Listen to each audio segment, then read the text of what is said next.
আসসালামু আলাইকুম। স্বাগতম হঠাৎ ভূতের দেখা চ্যানেলে। আজ আমরা শুনব এক ভয়ঙ্কর কাহিনী, গল্ফ হাইটসের রহস্য।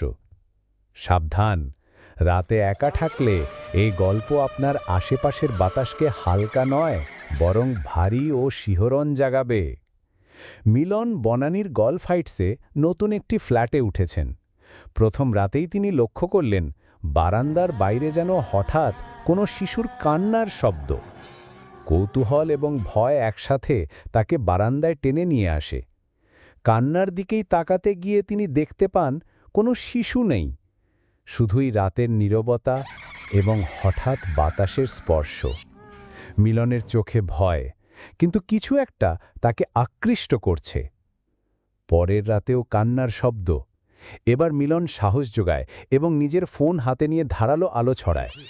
বারান্দার এক কোণে অদৃশ্য কিছু নজর মিলনের দিকে তাকাচ্ছে, এক অদ্ভুত ছায়া যা হাওয়ার সাথে নড়াচড়া করছে। মিলন বন্ধু সায়ন্তনকে ফোন করে। সায়ন্তন সঙ্গে সঙ্গে আসে এবং তাকে আশ্বাস দেয় যে কখনো কখনো এমন ভয়াবহ ঘটনাগুলো বাস্তবের চেয়ে গভীর। তারা সিদ্ধান্ত নেয় রহস্যের উৎস খুঁজে বের করতে হবে। রাত বাড়ার সঙ্গে সঙ্গে তারা ফ্ল্যাটের প্রতিটি কোণা ঘুরে দেখেন।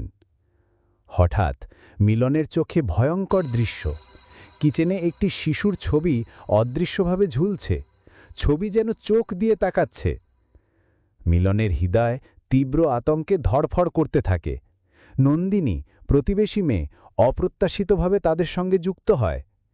সে জানায় তারও একটি অভিজ্ঞতা হয়েছে, রাতে অদৃশ্য চোখ তাকে ঘন ঘন দেখেছে। মিলন, সায়ন্তন ও নন্দিনী সিদ্ধান্ত নেয় পরদিন রাতে তারা ফ্ল্যাটের ইতিহাস খুঁজে বের করবে। জানা যায় ফ্ল্যাটের আগের বাসিন্দা শিশুসহ মৃত হয়েছেন রহস্যজনকভাবে। রাতের অন্তিম সময়ে মিলন একাকী বারান্দায় দাঁড়িয়ে হঠাৎ কাঁদতে থাকা শিশুর কান্না তার চারপাশে ভেসে ওঠে। শিশুটি না থাকলেও কান্নার শব্দ মিলনের বুকের ভেতর থেকে বের হয়, যেন আত্মা তাকে ডাকছে। রাত গভীর। গল্ফ হাইটসের ছোট্ট পার্কের চারপাশে অন্ধকার কুয়াশার মতো নেমে এসেছে।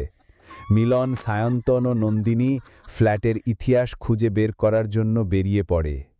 মিলন বারান্দার দরজা লক করে নিয়ে ফ্ল্যাশলাইট হাতে নেন। তারা পার্কের দিকে এগোতে থাকে। পার্কে প্রবেশ করার সঙ্গে সঙ্গে অদ্ভুত অনুভূতি আসে, যেন কেউ তাদের পিছনে নজর রাখছে। শুনছ কারো হাঁটা শব্দ? নন্দিনী কণ্ঠে কম্পমান। সায়ন্তন ঝটপট ফ্ল্যাশলাইট চারপাশে ঘোরায়, কিন্তু দেখা যায় শুধু কুয়াশা আর শীতল বাতাস। হঠাৎ পার্কের মাঝখানে একটি শিশুর খেলার মাঠ। দোলনা দুলছে, যদিও চারপাশে কেউ নেই। মিলনের বুক অদ্ভুতভাবে দ্রুত ধড়ফড় করতে থাকে। এটা কি সম্ভব? মিলন কণ্ঠে ফিসফিস করে। ভয় পেলেও বাস্তব দেখার সময় এসেছে, সায়ন্তন বলল। তারা খেলার মাঠের দিকে এগোয়। দোলনায় একটি শিশুর কল্পিত ছায়া নাচছে। নন্দিনী একে হাত দিয়ে স্পর্শ করতে চায়, কিন্তু দোলনা খালি। হঠাৎ বাতাসে শিশুর কান্নার শব্দ ভেসে আসে এবং দোলনা নিজে থেকেই দ্রুত দুলতে শুরু করে। মিলন চিৎকার করতে চায়, কিন্তু গলা আটকে যায়। চল, পিছনে ফিরে যাই, নন্দিনী কণ্ঠে কম্পন। সায়ন্তন মাথা নাড়ে, কিন্তু কৌতূহল তাকে থামতে দেয় না। তারা পার্কের একান্ত কোণে পৌঁছে। সেখানে একটি পুরনো কবরের চিহ্ন, যা তারা আগে কখনো দেখেনি। কবরের পাশে অদৃশ্য ছায়া ঘন ঘন ঘোরে। মিলনের মনে হয় যেন ছায়া তাদেরকে কিছু বলতে চাইছে। হঠাৎ মিলন অনুভব করে কেউ তার কাঁধে হাত রাখছে। সে ঘুরে দেখে কেউ নেই। আমি বলছি, এটা শুধুই আতঙ্ক নয়, কেউ আছে এখানে, সায়ন্তন কণ্ঠে কম্পমান। নন্দিনী চোখ বন্ধ করে প্রার্থনা শুরু করে। বাতাস হঠাৎ চুপ হয়ে যায়। শিশুর কান্না থেমে যায়। মিলন আর সায়ন্তন একে অপরের দিকে তাকায়। তারা বুঝতে পারে রাতের এই খেলার মাঠ শুধুই একটি প্রবেশদ্বার, একটি দুঃখিত আত্মার পৃথিবীর সঙ্গে সংযোগ। ফ্ল্যাশলাইটের আলো এক কোণে পড়ে একটি খোলা ডায়েরি পড়ে তারা জানতে পারে এই পার্কের খেলার মাঠের পাশে আগে একটি ধনী পরিবারের শিশু মারা গিয়েছিল অদ্ভুতভাবে। শিশুর মা ফ্ল্যাট ছেড়ে চলে যান, কিন্তু আত্মা এখানে আটকে যায়। রাতের শেষ দিকে তারা তিনজন ফ্ল্যাটে ফিরে আসে। মিলন বারান্দায় দাঁড়িয়ে ভাবছে, কান্নার আওয়াজ কি সত্যিই শেষ হয়ে গেছে, নাকি এটি আরও গভীর অন্ধকারে শোনা দেবে। মিলনের কণ্ঠে শিহরণ। শুধু রাত নয়, আমাদের উপস্থিতি এটি আরও সক্রিয় করেছে। ফ্ল্যাটে ফিরে আসার পরও মিলন বারান্দায় দাঁড়িয়ে থাকে। রাতের বাতাস ঠান্ডা, কিন্তু তার বুকের ভেতর আগুনের মতো উত্তেজনা। শিশুর কান্নার আওয়াজ যেন এখনও তার কানে বাজছে। সায়ন্তন ডায়েরির কথা মনে করে বলে, এ শিশুর আত্মা হয়তো আমাদের সঙ্গে কিছু বলতে চাইছে। নন্দিনী কণ্ঠ কম্পমান, কিন্তু কেন শুধু আমরা শুনতে পাচ্ছি? অন্য কেউ কি এর সাথে যুক্ত? মিলন সাহস যোগায় এবং সিদ্ধান্ত নেয় রাতে পুনরায় পার্কে যাবেন। তারা তিনজন রাতের গভীরে ফ্ল্যাশলাইট নিয়ে এগোতে শুরু করে। পার্কে পৌঁছালে হঠাৎ দোলনার আওয়াজ আবার শোনা যায়, এবার আরও জোরে, আরও কাছে। মিলনের হৃদয় বিপরোয়া হয়ে ওঠে। শিশুটি আমাদের কাছে কিছু বার্তা পাঠাচ্ছে, সায়ন্তন বলে। হঠাৎ মিলন অনুভব করে কেউ তার কানের কাছে কিসের ফিসফিস শব্দ করছে। সে ঘুরে দেখে ফ্ল্যাশলাইটে একটি অদৃশ্য শিশুর ছায়া উকি দিচ্ছে। নন্দিনী চিৎকার করে, এটা সত্যিই মানুষের মতো। তারা পার্কের একান্ত কোণে যায়। সেখানে একটি ছোট কবরের চিহ্নের পাশে শিশুর নাম খোদাই করা রয়েছে, আরিয়ান। ডায়েরিতে লেখা ছিল, আরিয়ান একটি ধনী পরিবারের সন্তান ছিল, কিন্তু রহস্যজনকভাবে মারা যায়। আত্মা এখনও শান্তি পায়নি। হঠাৎ মিলনের চোখের সামনে একটি দৃশ্য উঠে আসে। আরিয়ান খেলতে খেলতে একটি ঝুলন্ত দোলনার পাশে দাঁড়িয়ে আছে। শিশুটি তাকিয়ে আছে, চোখে অদ্ভুত দুঃখ। মিলন কণ্ঠে কাঁপন ধরে ফিসফিস করে, আমরা তোমাকে সাহায্য করতে চাই। শিশুর ছায়া মিলনের দিকে এগোতে চায়, কিন্তু হঠাৎ বাতাসের ঝাপটায় সে অদৃশ্য হয়ে যায়। মিলন, সায়ন্তন এবং নন্দিনী বুঝতে পারে যে আত্মার শান্তি ফেরানোর জন্য তাদের আরও কিছু করতে হবে। ফ্ল্যাটে ফিরে আসার পথে মিলন অনুভব করে যেন কেউ তার পেছনে নজর রাখছে। হঠাৎ জানালার কাছে শিশুর মুখ ফুটে ওঠে, চোখে অদৃপ্ত দুঃখ। মিলন চিৎকার করতে চায়, কিন্তু গলার আওয়াজ আটকে যায়। রাতের গভীরে তারা সিদ্ধান্ত নেয় আরিয়ানের মৃত্যুর কারণ খুঁজে বের করতে হবে। ফ্ল্যাটের ড্রয়ারের মধ্যে তারা একটি পুরনো চিঠি খুঁজে পায়। চিঠিতে লেখা, আমার সন্তান আরিয়ান, তার মৃত্যু রহস্যময়। যদি কেউ আমার পাপের চিহ্ন মুছতে চায়, তাকে পার্কের দোলনা ঠিক করতে হবে। মিলন, সায়ন্তন এবং নন্দিনী বুঝতে পারে যে শিশুর আত্মাকে শান্ত করার জন্য তারা পার্কের দোলনায় কোনো প্রাচীন রীতিনীতির সাহায্য করতে হবে। রাত শেষ হলে তারা ফ্ল্যাটে ফিরে আসে। মিলনের মনে হয় শিশুর কান্না অদূরে থেমে গেছে, কিন্তু আত্মার উপস্থিতি এখনও অনুভূত। পরদিন দুপুরে মিলন, সায়ন্তন এবং নন্দিনী পার্কে যায়। দিনের আলোতে পার্ক অদ্ভুতভাবে শান্ত মনে হয়, কিন্তু তারা জানে রাতের অন্ধকারে সব কিছু ভিন্ন। দোলনার কাছে এসে তারা লক্ষ্য করে দোলনা খোলা এবং নষ্ট, তার চেইনগুলো খোলা এবং আস্তরণ ঝুলছে। মিলন কণ্ঠে বলল, শিশুর আত্মা হয়তো এই দোলনায় আটকে আছে। নন্দিনী ফিসফিস করে, আমরা কি এটা ঠিক করতে পারব? সায়ন্তন বলে, আমাদের চাই বিশেষ কিছু জিনিস। আরিয়ানের আত্মার শান্তির জন্য এটা জরুরি। তারা পার্কের চারপাশ খুঁজে খুঁজে কিছু পুরনো খেলনা, ছোট কাপড়ের টুকরো এবং একটি মোমবাতি খুঁজে পায়। মিলন বুঝতে পারে এটি প্রাচীন রীতিনীতির অংশ। রাত হলে তারা প্রস্তুত হয়। পার্কের দোলনার কাছে দাঁড়িয়ে মোমবাতি জ্বালায় এবং খেলনা দোলনার মধ্যে রাখে। হঠাৎ বাতাস থমকে যায় এবং শিশুর কান্নার শব্দ আরও পরিষ্কার শোনা যায়। মিলন ফিসফিস করে, আরিয়ান, আমরা তোমাকে সাহায্য করতে চাই। দোলনা নিজে থেকে ধীরে ধীরে দুলতে শুরু করে। খেলনা যেন অদৃশ্য শক্তির দ্বারা নাচছে। মিলন, সায়ন্তন এবং নন্দিনী বুঝতে পারে যে আত্মা তাদের উপস্থিতি অনুভব করছে। হঠাৎ পার্কের মধ্য দিয়ে অদৃশ্য শিশুর ছায়া প্রবেশ করে। চোখে অদ্ভুত দুঃখ, কিন্তু এখন সে শান্ত মনে হচ্ছে। মিলন হাত বাড়ায়, ছায়া যেন তার হাতে স্পর্শ করে। কান্না থেমে যায়। বাতাসে একটি শান্তি আসে। দোলনা আর দুলছে না। শিশুর আত্মা অদৃশ্য হয়ে যায়, কিন্তু তার উপস্থিতি এখনও অনুভূত। কান্না থেমে যায়। বাতাসে একটি শান্তি আসে। দোলনার আর দুলছে না। শিশুর আত্মা অদৃশ্য হয়ে যায়, কিন্তু তার উপস্থিতি এখনও অনুভূত। তারা তিনজন বুঝতে পারে রহস্যের একটি বড় অংশ সমাধান হয়েছে, কিন্তু মিলন জানে গল্ফ হাইটসের অন্ধকারে আরও কিছু অজানা আছে। ফ্ল্যাটে ফিরে আসার পথে মিলন বারান্দায় দাঁড়িয়ে ভাবতে থাকে, শিশুর আত্মা শান্ত হয়েছে, কিন্তু এখানে আরও কি রহস্য লুকিয়ে আছে। রাতের বাতাস ঠান্ডা, কিন্তু হৃদয় এখন নিরাপদ।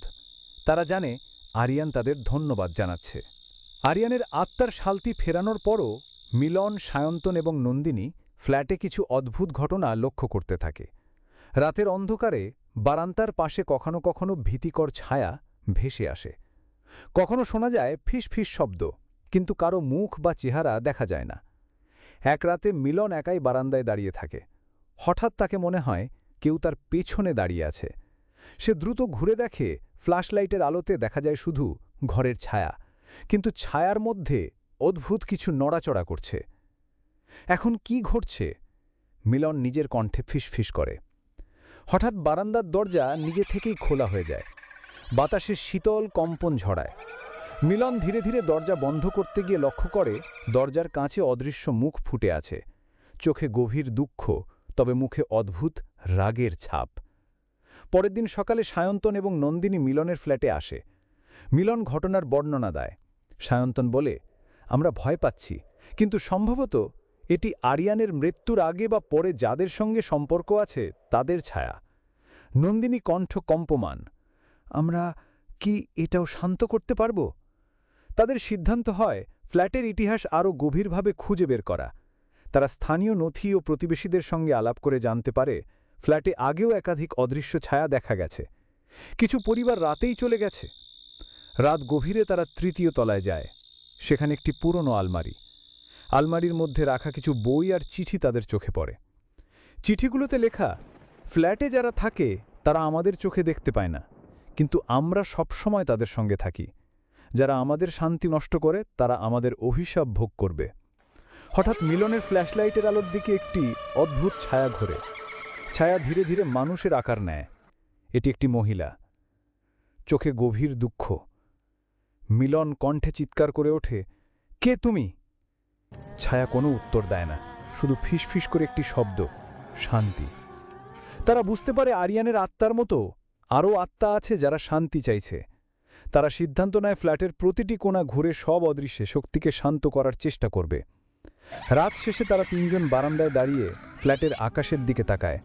বাতাসে অদৃশ্য চোখের নজর আছে, কিন্তু তারা জানে এক ধাপ করে সত্যের মুখোমুখি হলে এই ভয়ঙ্কর রহস্যের সমাধান সম্ভব। পরের রাত মিলন, সায়ন্তন এবং নন্দিনী ফ্ল্যাটের তৃতীয় তলা থেকে শুরু করে ধীরে ধীরে সব ঘর পরীক্ষা করতে থাকে। ফ্ল্যাটের করিডোরে নীরবতা ভয়ঙ্কর। ফ্ল্যাশলাইটের আলোতে দেয়াল যেন অদৃশ্য চোখ দিয়ে তাকাচ্ছে। মিলন একটি ঘরে প্রবেশ করে। ঘরটি খালি, তবে হঠাৎ ফ্ল্যাশলাইটে দেখা যায় দেয়ালে অদ্ভুত চিহ্ন। চিহ্নগুলো মানুষের হাতের মতো, কিন্তু কালো ছায়া দিয়ে আঁকা। মিলন কণ্ঠে ফিসফিস করে, এটি কি আমাদের উদ্দেশ্য জানাচ্ছে? সায়ন্তন চুপচাপ ঘরটি পর্যবেক্ষণ করে। হঠাৎ ঘরের মাঝখানে একটি বর্গক্ষেত্র তৈরি হয়। এটি মোমবাতি ও খেলনা দিয়ে অদৃশ্য শক্তির জন্য প্রস্তুত। নন্দিনী কণ্ঠ কম্পমান, আমরা কি এইটাকে ব্যবহার করতে পারি শান্তি ফেরাতে? রাত গভীরে তারা বর্গক্ষেত্রের মধ্যে প্রবেশ করে। হঠাৎ বাতাসের মধ্যে শিশুর কান্না এবং মহিলার ফিসফিস শব্দ একসাথে শোনা যায়। মিলন হাত বাড়ায় যেন আত্মাদের স্পর্শ করতে চায়। হঠাৎ একটি ছায়া ধীরে ধীরে বেরিয়ে আসে। এটি আরিয়ান, চোখে দুঃখ কিন্তু মুখে শান্তি। মিলন কণ্ঠে বলে, আমরা তোমার শান্তি চাই। আরিয়ান ধীরে ধীরে বাতাসে মিলিয়ে যায়। পরের মুহূর্তে মহিলার ছায়া সামনে আসে। সে ফিসফিস করে, অন্যদের সাহায্য করো, শান্তি আনো। তারা বুঝতে পারে ফ্ল্যাটে আরও আত্মা আছে যারা শান্তি চাইছে। রাত শেষে তারা বারান্দায় দাঁড়িয়ে একে অপরের দিকে তাকায়। মিলন ফিসফিস করে, আমরা শুধু আরিয়ানকে নয়, সবাইকে শান্তি দিতে হবে। সায়ন্তন মাথা নাড়ে, এটি শুরু মাত্র, শেষ নয়। নন্দিনী কণ্ঠ কম্পমান, ভয় লাগছে, কিন্তু আমাদের থামতে হবে না। এভাবে তারা ধীরে ধীরে ফ্ল্যাটের সব ঘর পরীক্ষা এবং শান্তি ফিরিয়ে আনার জন্য প্রস্তুতি নেয়। ফ্ল্যাটের রাত আরও গভীর। মিলন, সায়ন্তন এবং নন্দিনী ফ্ল্যাটের প্রতিটি ঘরে যাচ্ছেন। তৃতীয় তলার একটি ঘরে প্রবেশ করলে হঠাৎ ফ্ল্যাশলাইটের আলোতে দেখা যায় দেয়ালের প্রতিটি কোণে অদ্ভুত ছায়া ঘুরছে। মিলনের হৃদয় বেপারোয়া হয়ে ওঠে। হঠাৎ একটি ছায়া তার সামনে এসে দাঁড়ায়। এটি একটি অদ্ভুত মহিলা চোখে গভীর দুঃখ আর ক্রোধ। তার মুখ কেমন যেন মিলনের স্মৃতিতে মধ্যে আটকে থাকা অদ্ভুত চেহারার মতো। নন্দিনী কণ্ঠ ফিসফিস করে, আমরা কি তাকে শান্ত করতে পারব? সায়ন্তন বলল, প্রচেষ্টা না করলে হয়তো আরও ভয়ঙ্কর ঘটনা ঘটবে।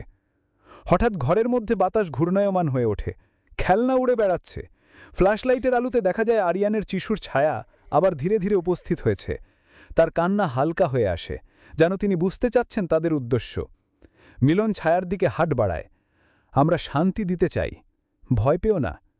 মহিলার ছায়া ধীরে ধীরে এগিয়ে আসে, চোখে অশ্রু। হঠাৎ একটি ফিসফিস শব্দ শোনা যায়, শান্তি। তারা বুঝতে পারে এই আত্মারা শুধু ক্ষুব্ধ নয়, তারা সাহায্য চাইছে। নন্দিনী মোমবাতি হাতে ধরে ফিসফিস করে প্রার্থনা শুরু করে। বাতাস হঠাৎ স্থির হয়ে যায়, খেলনা আর উড়ে বেড়াচ্ছে না। মহিলার ছায়া ধীরে ধীরে অদৃশ্য হয়ে যায়। আরিয়ানের ছায়া হাসে, চোখে শান্তি। ফ্ল্যাটের মধ্যে একটি শান্তি ফিরে আসে, কিন্তু মিলন জানে গল্ফ হাইটসের অন্যান্য ফ্ল্যাটে এখনও অদৃশ্য আত্মারা আছে। রাত শেষে তারা বারান্দায় দাঁড়িয়ে একে অপরের দিকে তাকায়। মিলন ফিসফিস করে, এ শুরু, আমাদের আরও আত্মাদের শান্তি ফিরিয়ে আনতে হবে। সায়ন্তান মাথা নাড়ে, ভয় আছে, তবে আমাদের থামতে হবে না। এভাবে তারা ফ্ল্যাটের সব ঘর ঘুরে অদৃশ্য আত্মাদের শান্ত করার জন্য প্রস্তুতি নেয়। ফ্ল্যাটে রাত। মিলন, সায়ন্তন এবং নন্দিনী প্রতিটি ঘর পরীক্ষা করছেন। হঠাৎ তারা শোনে এক অদ্ভুত ফিসফিস শব্দ, যেন অনেক কাছ থেকে আসে, কিন্তু কারো উপস্থিতি দেখা যায় না। মিলন ফ্ল্যাশলাইট ধরিয়ে দেয়। বাতাসে হঠাৎ ঠান্ডা কম্পন। তারা বুঝতে পারে আরও কিছু আত্মা তাদের কাছে এসেছে। নন্দিনী কণ্ঠ কম্পমান, এগুলো আরিয়ান বা মহিলার ছায়া নয়, নতুন কেউ এসেছে। সায়ন্তন বলল, এগুলো অতৃপ্ত আত্মা, যারা শান্তি খুঁজছে, তারা আমাদের সাহায্য চাইছে। হঠাৎ ফ্ল্যাটের করিডোরের কোণ থেকে একটি ছোট শিশুর কান্না শোনা যায়। কণ্ঠে অদ্ভুত অনুরোধ, যেন তারা তাকে সাহায্য করে। মিলন তার দিকে এগোয়, কিন্তু শিশুর কোনাও দেখা যায় না। মিলন কণ্ঠে ফিসফিস করে বলে, আমরা সাহায্য করতে চাই, তুমি শান্তি পাবে। হঠাৎ বাতাসে ছায়া ঘুরতে থাকে, শিশুর কান্না ক্রমশ হালকা হয়। মোমবাতির আলোতে দেখা যায় আরিয়ান ধীরে ধীরে উপস্থিত হয়। নন্দিনী ফিসফিস করে প্রার্থনা করে। হঠাৎ অন্য ছায়া সামনে আসে। এটি ছোট একটি মেয়ের ছায়া, চোখে অদৃপ্ত দুঃখ। মিলন বুঝতে পারে ফ্ল্যাটে বহু আত্মা আটকে আছে, যারা শান্তি চাইছে। সায়ন্তন বলল, আমরা একে একে তাদের শান্তি ফিরিয়ে দেব। তারা করিডোরের সমস্ত ঘর পরীক্ষা করে, প্রতি ঘরে মোমবাতি জ্বালিয়ে খেলনা এবং ছোট জিনিস রাখে। হঠাৎ ছায়াগুলো ধীরে ধীরে কমতে থাকে। ফ্ল্যাটে এক শান্তি ফিরে আসে। বাতাস ঠান্ডা নয়, শীতল নয়, যেন অদ্ভুত শান্তি। শিশুর কান্না এখন আর শোনা যায় না। মিলন বারান্দায় দাঁড়িয়ে ভাবতে থাকে, এখনও কিছু আত্মা আছে, আমাদের সাহায্য ছাড়া কেউ শান্তি পাবে না। নন্দিনী কণ্ঠে কাঁপন, আমরা একসাথে থাকলে সাহস পাব। সায়ন্তন মাথা নাড়ে, সত্যি, এই ভয় থেকে উত্তরণে আমরা একে অপরের সাহায্য করব। রাত শেষে তারা জানে ফ্ল্যাটের ভয়ঙ্কর অতৃপ্ত আত্মাদের শান্তি ফেরানোর কাজ শুরু হয়েছে। এই রাত ছিল সেই প্রথম ধাপ, এবং তারা প্রস্তুত আরও গভীর রহস্যের মুখোমুখি হতে। ফ্ল্যাটে রাত। মিলন, সায়ন্তন এবং নন্দিনী জানে শেষ ধাপ বাকি আছে, সবচেয়ে শক্তিশালী এবং ক্ষিপ্ত আত্মার মুখোমুখি হওয়া। তৃতীয় তলার একটি পুরনো ঘরে প্রবেশ করার সঙ্গে সঙ্গে বাতাস হঠাৎ স্থির হয়ে যায়। ফ্ল্যাশলাইটের আলোতে দেখা যায় দেয়ালের কোণে একটি অদৃশ্য কূপ, যেন গভীর থেকে কেউ তাকিয়ে আছে। হঠাৎ একটি মহিলা ছায়া ধীরে ধীরে সামনে আসে। তার চোখে গভীর ক্রোধ, কিন্তু মুখে অদৃপ্ত দুঃখ। মিলনের হৃদয় তীব্রভাবে ধড়ফড় করতে থাকে। নন্দিনী কণ্ঠে কম্পমান, এগুলো আরিয়ান বা মহিলার ছায়া নয়, এটাই শেষ আত্মা, আমরা কি সাহস রাখব? সায়ন্তন ফিসফিস করে বলে, ভয় হলো শান্তি দিতে হবে, আমরা একসাথে আছি।